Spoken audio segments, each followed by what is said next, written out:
L'affaire est publique. Avec Charles Gaudreau. Émission du lundi 20 octobre 2025. Qui dit lundi dit l'affaire est publique. On parle sociologie. On alterne évidemment avec nos sociologues, Anne-Marie Lesseau et Amélie Chanaise et Martin Geoffroy aujourd'hui. Bonjour Martin. Bonjour Charles. Alors aujourd'hui, on parle évidemment, Martin, on le sait, t'étais jusqu'à tout récemment au Sophie. J'y suis toujours. Tu suis toujours, mais tu ne diriges plus. Je ne dirige plus, c'est ça la différence. On ne peut pas te sortir du Sophie. Non, on ne te sortira jamais du Sophie. Je veux dire, c'est moi qui l'ai fondé, là, quand même. J'allais dire en 1976, mais non, en 2016. En 2016, donc ça va faire quand même... ça va fêter cette affaire-là, son 10e anniversaire l'année prochaine. Bon, alors on parle de... Lac et Chemin, la semaine dernière, ça a fait les manchettes. Et évidemment, c'est l'armée de Marie, à Lac et Chemin. Donc, oui. Ces élections municipales, ce parti fondé par l'armée de Marie... qui s'appelle le Renouveau. Qui s'appelle le Renouveau, donc candidat... Pas le Renouveau charismatique, le Renouveau. Une autre affaire. Ça, j'ai un oncle qui était là-dedans, mais ça, on va aller ailleurs. Donc, il y a ce parti-là, il y a quelqu'un qui se présente à la mairie de la municipalité de Lac et Chemin, c'est à côté de Québec, Chaudière-Appalaches, dans ce coin-là. Et il y a quelqu'un aussi qui se présente, qui a un dépanneur, si je ne m'abuse, selon les bulletins de nouvelles qu'on a vus, qui se présente également comme conseillère municipale. L'armée de Marie, d'abord, c'est un... Non, mais il y a 3 membres de l'armée de Marie qui se présentent. Ah, je pensais qu'il n'y en avait que 2. Non, il y en a 2 qui se présentent comme conseiller municipal, puis il y en a une qui se présente comme mairesse. OK. Donc, c'est ça qui se passe. Et, dans un endroit où on vote peu ou à peu près pas, il y a bien des gens de l'armée de Marie dans ce coin-là. C'est parce que c'est ça. Il y a, ils vont tous voter, en général, aux élections municipales, même ici à Longueuil, ça vote dans une proportion de 30-35 %. Dans ce coin-là, oui. C'est de la population. Donc, si tu transposes ça dans une petite ville comme Lac-Etchemin, là, c'est tout petit, où il y a une bonne partie de la population qui sont des membres de l'armée de Marie parce qu'ils vont s'installer là parce que le centre Spiri-Maria, qui est comme le gros centre spirituel de l'armée de Marie, là, c'est un gros terrain là-bas. Moi, je l'ai visité quand ça a été fondé, ça, au début des années 2000. J'ai été visiter ça, c'était quelque chose. Là. Écoute, tu rentrais dans la... à l'époque, elle était encore vivante, mère Marie-Paul Giguère, la fondatrice de ce mouvement-là. Et tu rentrais dans l'église, puis tu avais une grosse photo d'elle, là, avec une vieille madame avec des lunettes, puis des gros yeux qui te regardaient, puis qui te dévisageaient. Là. Moi, ça m'avait fait un effet. Là. Je me disais... Ça change d'un crucifix. Oui, non, ça changeait. Et c'était une énorme place. C'est comme une espèce d'hôtel, là, tu sais, dans le fond, où que tu pouvais aller faire des pèlerinages, tu pouvais coucher là, puis toute l'affaire, là. Puis elle avait fondé sa propre église, elle avait ses propres théologiens, avec une théologie assez flyée, merci. Et l'armée de Marie, faut le dire, moi, j'avais classé ça dans ma thèse de doctorat à l'époque comme un groupe intégriste catholique, mais mystique ésotérique. C'est-à-dire que la fondatrice... Mère Paul-Marie Giguère est une mystique, c'est-à-dire que toute la doctrine de l'armée de Marie est fondée sur des voix qu'elle a entendues dans sa tête, Madame Giguère. Et les voix qu'elle entendait dans sa tête, c'était pas du monde ordinaire, c'était Jésus, Dieu le Père, la Vierge Marie, tous les saints. Okay. Et elle a tout consigné ça. Elle faisait de l'écriture automatique. Elle entendait dans sa tête, puis elle écrivait ce qu'elle entendait. Donc déjà, l'élément spectacle est là. Elle a consigné ça dans 16 volumes qui s'appellent « Vie d'amour » et qui sont la base du dogme de l'armée de Marie. Donc, ça ne repose pas sur des millénaires et des millénaires... tout à fait récent, là. L'armée de Marie, ça repose sur qu'est-ce que la mystique Marie-Paul Giguère a entendu dans sa tête. Donc, en partant, c'est flyé, c'est mystique. Hein? Oui. On appelle ça, dans le jargon, des révélations privées. Quand tu as des révélations privées... Il n'y a personne d'autre que toi qui les a entendues. Mais ça, c'est le fun quand tu veux te partir un groupe. Tu dis, juste moi qui entends, gang. Oui, c'est ça. Ouais. Donc, je suis spécial. Oui. Et Madame Mère Paul-Marie, dans la révélation privée qu'elle a eue, c'est qu'elle est, et c'est ce que considérait et considère encore ses adeptes, elle est la réincarnation terrestre de la Vierge Marie. Rien de moins. Rien de moins. Et quand elle est décédée, sais, le triumvirat, le Père, le Saint-Esprit, etc. Oui, le grand mystère. Le grand mystère Père, de le la Fils et le Sainte Saint-Esprit. Trinité, Ouais. ben, c'est devenu la quadrinité. Avec elle en plus. Avec elle en plus, voilà. Et ils devenu sont comme une en espèce de 2006. losange. Et pour te dire comment est-ce qu'ils sont flyés, l'Église catholique, pendant 20 ans, ils ont été à bras raccourcis avec l'Église catholique parce Oui. qu'il y avait des croyances trop flyées, parce qu'ils étaient intégrés dans l'Église catholique au départ. Oui, puis on disait que c'était correct à l'époque. On disait que c'était Ils ont été correct à excommuniés à un l'époque. moment donné, là. Mais c'est parce qu'il jouait, tu sais, il faisait un jeu, tu sais, il atténuait, il revenait. Puis à un moment donné, là, ça a sorti là, assez fort. Et l'Église catholique les a excommuniés. OK. OK? Parce que c'était rendu que Mère Marie-Paul Giguère, elle nommait des évêques. Puis ça, c'était pas un Elle prêtre. entendait ça dans sa voix, là, Oui, dans sa tête. oui, mais c'est parce qu'elle les nommait aussi dans la réalité, des OK. évêques. Ces Elle les évêques nommait, à elle. OK. Ah oui, elle les nommait. OK, il y a Tu n'as des- pas le droit de des faire évêques ça de si t'es pas la hiérarchie à Rome. Là.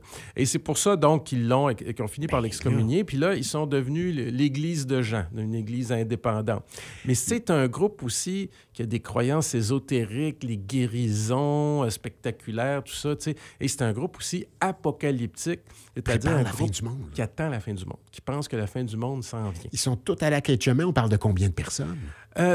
À son apogée, parce qu'on a arrêté de les compter à un moment donné, ils étaient 2000. C'est quand même pas mal de monde. À la quai de chemin Mais même. non, ils ne sont pas tous à C'est la quai de ça, hein. chemin. Il y en a un petit peu partout. Mais à la quai de chemin, il y en a une bonne centaine. Qui vont voter. et Fort probablement. Ils là. vont voter probablement pour leur candidat. Ce qui inquiète, c'est que ce sont de riches propriétaires à la quai de chemin. Oui. Bon, techniquement, c'est pas supposé. Mais en Ben, je même veux temps, dire, je me pose toujours ce la que question. Ce que ça fait, c'est qu'ils ont déjà eu maille à partir il y a plusieurs années avec la ville, justement, certains parce qu'ils dossiers. voulaient acquérir des terrains. Oui. Puis la ville ne voulait pas pour toutes sortes de raisons. Ils ont eu des problèmes. Et moi, je pense qu'ils voient peut-être ça, l'accession d'un de leurs membres à la mairie, comme une façon d'avoir... en tout cas, il y a peut-être pas un conflit d'intérêt, mais il y a une apparence de conflit d'intérêt. Ouais. Et tu sais, Charles, qu'en politique, même une apparence de En conflit d'intérêt... justice également, une apparence. Tu peux pas avoir... c'est fait. Tu peux pas avoir une apparence de conflit d'intérêt. Mais ce que ça nous fait... Mais aussi, d'où vient l'argent? Comment ça se fait qu'on a des terrains, qu'on a pu acquérir des terrains d'une part, puis construire? les dons des membres. Puis ce sont C'est des ce- membres qui ont construit aussi, Donc, j'imagine? c'est ce qui m'a propulsé hors de ton émission puis dans d'autres émissions Ouais, la je t'ai semaine entendu, passée. moi, la semaine dernière. Un T'as bien fait ça, reportage, d'ailleurs. un reportage auquel j'ai participé du Journal de Montréal et qui a fait que j'ai été en parler dans d'autres émissions. Et dans ce reportage-là, ben, on montrait qu'il y avait 6 millions de dollars qui avaient été ramassés juste avec les membres, Imagine. les dons des membres. Ben, Imagine. c'est que les gens dans l'armée de Marie, puis souvent dans des sectes comme ça, ils donnent leur paye, ils donnent une partie de leur paye. Chaque Ils donnent un semaine. pourcentage chaque semaine Ouais. de leur partie de leur paye. Ils sont vraiment investis. Et c'est pour ça qu'on appelle ça une secte, là. Parce que, je veux dire, quand tu donnes la moitié de ta paye pour une dame qui a des visions dans sa tête, puis qui s'imagine qu'elle est la Vierge Marie, puis que toi, parce que toi, tu es convaincu qu'elle est la Vierge Marie, c'est pour ça que tu y donnes aussi. Comment ça se fait qu'il y a des gens qui sont convaincus tant que ça? Puis c'est quand même un questionnement qu'on peut avoir. Comment ça se fait qu'il y a des gens qui adhèrent à ces idées-là? Ben, Et par centaines, par je te milliers, là. citerais quelque chose qu'on entendait quand on allait à la messe, quand on était petit encore. Là. Il est grand le mystère de la Ça foi. en est tout un, ça, là. Hein? Oui, nous Et proclamons il est grand ta le mort, mystère, Seigneur il est Jésus. grand le mystère de la foi, mais non seulement il est grand le mystère de la foi, pourquoi on croit en quelque chose? Ben finalement? oui, c'est Ça, quoi une religion sinon qu'une secte qui a réussi aussi? C'est pas de moi, là, hein? je veux dire, la religion catholique sous l'Empire romain, c'était une secte. Jusqu'à temps que Il se l'empereur, cachait, puis- la désigne comme religion officielle de l'Empire romain. Puis là, elle est devenue la religion officielle. Mais avant, c'était une secte. Oui. C'était un groupe minoritaire. Je veux Puis on dire... envoyait des chrétiens au lion. Ouais, exactement. Oui. Mais donc, tout ça pour te dire que les sectes, il faut quand même... Il y en a des dangereuses, des moins dangereuses, mais il y a la croyance, à un moment donné, il y a des mécanismes qui font qu'on croit. Et ces mécanismes-là, il faut se méfier parce que les gens croient tellement qu'ils sont prêts à tout, finalement, pour faire avancer leurs croyances dans le monde. Donc, faire ce qu'on va appeler, encore une fois, dans le jargon scientifique, du prosélytisme, c'est-à-dire aller cogner à la porte chez vous, comme le font les témoins de Jéhovah. Convaincre. Convertir. Ouais. Alors, il y aura toujours dans les sectes un désir de convertir les autres parce qu'on pense que le reste de l'humanité est dans la noirceur et que nous, on est dans la vérité. OK? Donc, il n'y a pas de demi-mesure, il n'y a pas de remise en question de sa croyance, ou on pourra transposer ça des mouvements politiques extrémistes aussi, de son idéologie. Mais le principe est le même, tu vois. Alors, les gens... puis d'ailleurs, tu parlais de gens de ta famille tout à l'heure. Je trouvais ça intéressant ce que tu disais, parce que tu disais, ben eux, ils sont très croyants, mais ils sont anti-vaccins aussi. Tu sais, ils embarquent dans toutes les choses qui sont... finalement, non rationnel. En dehors de la boîte, là. Oui, mais en dehors de la boîte, on pourrait dire tout ce qui est non rationnel et tout ce qui est non scientifique. Donc, c'est une façon aussi de se rebeller contre ce qu'eux appelleraient l'hégémonie de la science, l'hégémonie de la raison. Et leur façon de protester, c'est d'y aller à fond avec la déraison. Hein? Et les sectes, il faut quand même... Un rejet des choses apprises pour quelque chose qui n'est pas si nouveau que ça, finalement, puis on adhère à plein d'affaires. Oui. Et au Québec, contrairement à ce qu'on peut penser, les gens... J'entendais dans l'émission que je suis allé la semaine passée, José Legault dire « Ah, ben moi, je pensais ça que c'était pas dangereux, l'armée de Marie, c'était folklorique. » Alors, souvent, les groupes d'intégristes catholiques, moi, que j'étudie, les gens disent « Ah, c'est des groupes folkloriques. » Ils sont pas dangereux, ils sont de doux... Les groupes sectaires... Les groupes sectaires vont faire de l'entrisme, c'est-à-dire qu'ils vont chercher à se mettre dans les institutions un peu partout. Un exemple de ça qui est arrivé, je ne sais pas si tu te souviens de Luc Jouret. Oui. Le célèbre Luc Jouret et l'Ordre du Temple solaire. Tout à fait. À l'époque, il y avait eu un suicide collectif à travers le monde. Il avait investi Hydro-Québec. Là. Exactement. Oui. Il faisait de l'entrisme en donnant des cours pour les employés d'Hydro-Québec. Tu vois? Et donc, l'entrisme n'est pas seulement, contrairement à ce qu'on peut penser, chez les musulmans dans les écoles. L'entrisme est même dans ces sectes intégristes très catholiques. Il y avait d'ailleurs un papier d'Yves Boisvert il y a quelques jours qui parlait de l'école Bedford. On perd peut-être un peu notre temps en pointant du doigt. Ben, on ne perd pas notre temps, il faut dire les choses, mais on pointe du doigt des gens... on parle d'islamisme. On a l'islamisme, puis les bras dans les airs, puis c'est épouvantable. Ça l'est en quelque sorte, mais on fait un peu la même chose ici. Ce qui est épouvantable, c'est pas l'islamisme. Un peu partout au Québec. Là. Ce qui est épouvantable, c'est pas l'islamisme. Ce qui est épouvantable, c'est les formes extrêmes et sectaires de religion. Et il y en a ça dans tous les grands monothéismes. On peut parler aussi de la religion juive, là. Les Juifs hassidiques, là, notamment, j'en avais parlé dans une chronique précédente, ceux qui sont dans le gouvernement Netanyahou sont extrêmement radicaux. Eux, ils voudraient repartir la guerre actuellement. Donc ça, c'est des formes extrêmes dont il faut se méfier et qui sont présentes dans nos sociétés. C'est sûr qu'ils sont présentes en minorité, pas des groupes, mais c'est des groupes qui cherchent à grandir. Et on en a, écoutez, récemment, on a parlé de la mission de l'Esprit Saint. Ah oui? Dans le coin de Shawinigan, là. Et ça fait longtemps qu'ils existent, puis on s'en occupe pas.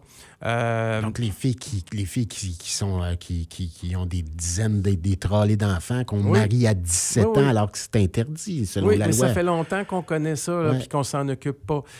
Vous savez que chez les Juifs orthodoxes, à un moment donné, il y a quelques années, il y avait 2 Juifs orthodoxes qui avaient quitté les Juifs orthodoxes, mais qui se plaignaient qu'ils n'avaient pas appris à lire et à écrire à l'école juive orthodoxe. Et qui poursuivait le gouvernement du Québec. Oui. On a une école, l'école Sainte-Famille à Lévis, qui est dirigée par un groupe d'intégristes catholiques d'extrême droite, la Fraternité Saint-Pédis. Tu m'as déjà parlé de ça. Oui, la Fraternité Saint-Pédis. Et qui sont associés à des groupes néo-nazis, la Fraternité Saint-Pédis. D'ailleurs, tout ce qui est d'extrême droite là, au Québec, là, la Fraternité Saint-Pédis est associé à... Ça, c'est un autre groupe qui a été excommunié vers l'Église catholique aussi parce que... Et eux, ils sont très politisés, justement, en France, au Québec, la Fraternité Saint-Pédis. Ils s'impliquent avec des jeunes néo-nazis, des groupes d'extrême droite. Ils sont à craindre, ces gens-là, quand même. C'est pas folklorique, là. sont les bérets blancs, nos amis les bérets blancs, qui sont pas loin Gilbert ici. Côté-Mercier. Oui, qui sont Louis ici. Evin. Les bérets blancs sont en Montérégie, sont à Rougemont. Oui. Je suis allé les visiter plusieurs fois. Ça existe toujours? Ça existe toujours. C'est toujours ça que les gens me disent, Charles. Ça existe Moi, je pense encore. que c'est mort avec la mort de Louis Non, Evin elle a puis été de remplacée Gilbert par quelqu'un Côté-Mercier. d'autre. Ils ont des familles entières là-dedans. OK. Ils ont un terrain à Rougemont. Mais les bérets Ont-tu blancs... des bérets sur la tête encore? Ils ont encore des bérets blancs. Vert demain pèlerin, ça mais existe ce encore? que les gens oublient, c'est que les bérets blancs avaient fondé un parti politique dans les années 40, le créditisme. C'est eux qui ont parti ça. C'est vrai. Ils ont fait de la C'est politique, pourtant les bérets vrai. blancs. Ben oui, 10 000 par année à la ménagère. Oui. Alors, ils La ont femme à la parti maison, elle un doit parti- rester à la maison, par exemple. Ils ont parti un parti politique, le créditisme, puis ça a même été très fort, le créditisme, en Alberta. Il y a un moment donné, dans les années 50, il y a eu des gouvernements créditistes en Alberta. Et c'était les bérets blancs qui étaient derrière ça.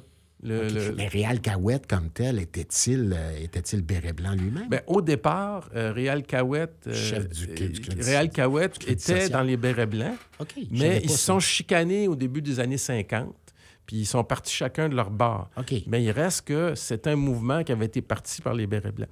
Donc, les sectes religieuses s'impliquent en politique. Et là, le dernier exemple qu'on vient d'avoir de l'armée de Marie, il ne faut pas être surpris. C'est pas folklorique. Alors, si les bérets blancs, dans les années 40, ont parti le parti créditiste, pourquoi pas, aujourd'hui, on aurait l'armée de Marie à la mairie? Ben, moi- Mais il y a une différence, par exemple, avec Ouais. le temps où où les bérets blancs ont parti le créditisme, c'est que maintenant, on est supposé être dans une société laïque. Ouais. C'est ça la différence. Ouais. On est supposé être dans une société laïque, Est-ce qu'on l'est? mais quand on écoute le gouvernement de la CAQ, ça a l'air qu'on est juste laïque quand c'est des musulmans. Quand c'est des chrétiens, ça, on s'en occupe pas, c'est folklorique. Ben, c'est ça. C'est ça. Et On moi, on l'a à deux vitesses, finalement. on l'a à deux vitesses, mais c'est parce qu'on ne prend pas au sérieux au Québec, contrairement à la France qui prend ça très au sérieux, ce qu'on appelle des dérives sectaires. OK? En France, ils ont créé la MIVILUD. La Charles. MIVILUD. La MIVILUD, c'est un acronyme qui veut dire la Mission interministérielle de lutte contre les dérives sectaires. OK. Qu'est-ce que ça fait, ça, la MIVILUD en France? C'est que quand ils disent mission interministérielle, c'est tous les ministères qui sont impliqués là-dedans pour contrer les dérives sectaires. Comme par exemple, s'il y a des enfants qui sont abusés dans une secte, mais le ministère de la Famille intervient. Si ça serait, par exemple, dans le municipal, ça serait le ministère des Affaires municipales, c'est gros en France, la MIVILUD, c'est interministériel. Au Québec, on n'a rien qui s'approche de ça. Et pourtant, il y a des milliers de personnes qui oui, présentement et on au en Québec... a des centaines de sectes au Québec, là, de toutes les sortes. Je n'ai pas le temps de faire le tour avec toi ce matin de ça, mais ça nous prendrait, moi c'est ce que je pense, au Québec, une MIVILUD comme en France, c'est-à-dire une mission interministérielle de lutte contre les dérives sectaires. On ne lutte pas contre les dérives sectaires. On fait juste chialer quand on s'aperçoit qu'il y a des musulmans qui font des conneries dans une école. Et alors qu'il y a des sectes bien établies, comme l'Armée de Marie, comme la Fraternité Saint-Baptiste, qui font de la politique depuis longtemps, qui font de l'entrisme religieux dans plein d'endroits. Et ça, c'est pas grave, on s'en occupe pas. Donc, on ne s'occupe pas du phénomène des dérives sectaires au Québec. Et on est surpris quand que ça arrive. On est surpris quand que ça arrive avec la mission de l'Esprit Saint. On est surpris quand que ça arrive... Tu vois ce que je veux dire? Oui, Et tout là, à fait. Ou pas du tout surpris, du oui, ça fait partie de notre... Mais c'est folklorique. Non, on est surpris que... Non, on n'est pas surpris qu'il existe, mais on est surpris qu'ils font des choses... Regarde, juste l'Armée de Marie, là. Moi, la semaine dernière, quand j'ai entendu parler de l'Armée de Marie, dans ma tête, c'était quelque chose, c'était une abstraction dont j'ai déjà entendu parler, fort probablement dans des conversations. Pour moi, c'était à la même hauteur que les filles d'Isabelle ou les chevaliers de Colomb ou quelque chose du genre. Ah non! Mais c'est bien maintenant. C'est pas mal plus je le sais maintenant. Et là, j'en ai parlé avec du monde qui a fait non. Mais tu vois, il y a comme une forme de folie douce, d'acceptation de quelque chose. Mais c'est pas toute la même affaire. Attends, tu sais, folie douce, là, quand tu dis là, ça, là, ces sectes-là, là, ça brise des familles. Je le sais bien. Ça C'est pour brise ça que je te des dis. familles. Mais moi, comme bien du monde, on pense pas que c'est si grave. Les gens se chicanent entre eux parce qu'un membre de leur famille veut sortir de la secte. Puis c'est pas facile de sortir d'une secte religieuse. Par exemple, une autre Des gens secte qui engouffrent des fortunes aussi. Une autre secte religieuse qu'on a à Saint-Jovite, les apôtres de l'amour infini, mon Dieu. qui sont très, très, très Ça, c'est radicaux. avec les religieuses, Aussi, avec ces espèces de robes de chasubles Ils ont nommé spectaculaires. leur propre pape, eux autres, puis tout Oui. ça. Ils sont très, très, très... sont très agressifs, eux. Moi, j'ai interviewé une ex-membre de ce groupe-là, il y a plusieurs années de ça, et elle me disait que 20 ans plus tard, même après être sortie des apôtres de l'amour infini, est année là-dedans. Puis genre, vers 19-20 ans, elle était partie.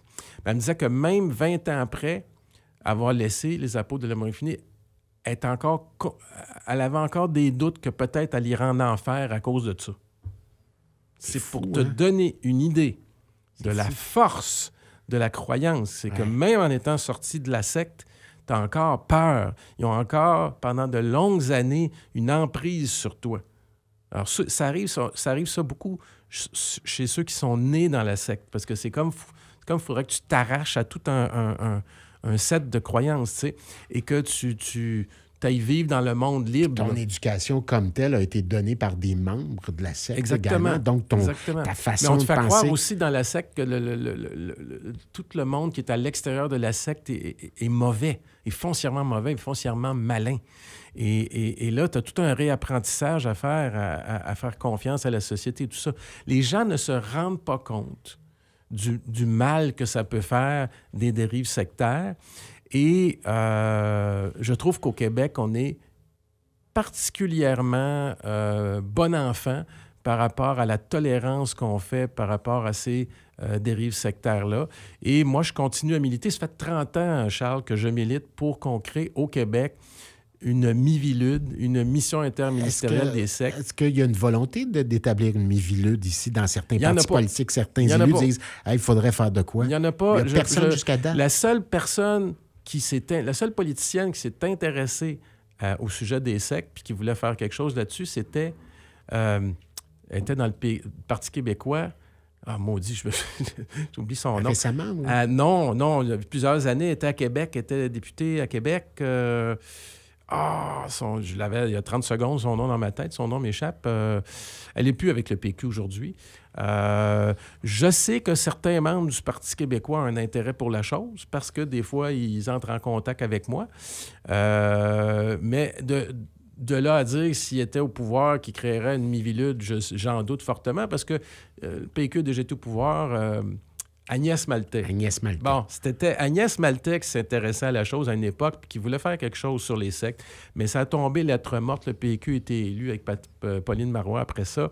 Et on dirait qu'il n'y a pas de volonté, mais aussi c'est parce qu'au Québec, on est très dans le régime canadien où la liberté de religion est défendue. Puis là, les dérives sectaires, ça rentre dans la liberté de religion, on ne peut pas s'attaquer à ça.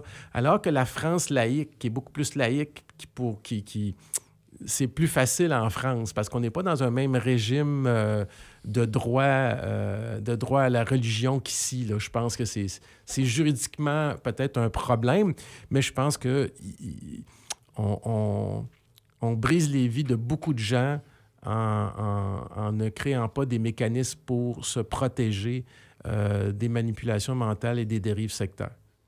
Intéressant quand même comme affaire. Donc, les MIVILUD, allez lire là-dessus. La MIVILUD, la Mission interministérielle de lutte contre les dérives sectaires, ça appartient au gouvernement français. Oui. mivilude.intérieur.gouv.fr pour en savoir davantage. Oui, il y en a plein. Martin Geoffroy, toujours un plaisir. Salut. Martin Geoffroy, sociologue, prof de socio au Cégep Édouard-Montpetit, fondateur du Sophir et qui s'intéresse à la chose sectaire. Allez lire là-dessus, il y a de bons papiers d'ailleurs. Je mettrai des liens sur notre page Facebook. Voilà, merci d'avoir été là. On se donne rendez-vous demain, 6h. Ratez pas le débat Brossard demain dès 9h10. FM 103.3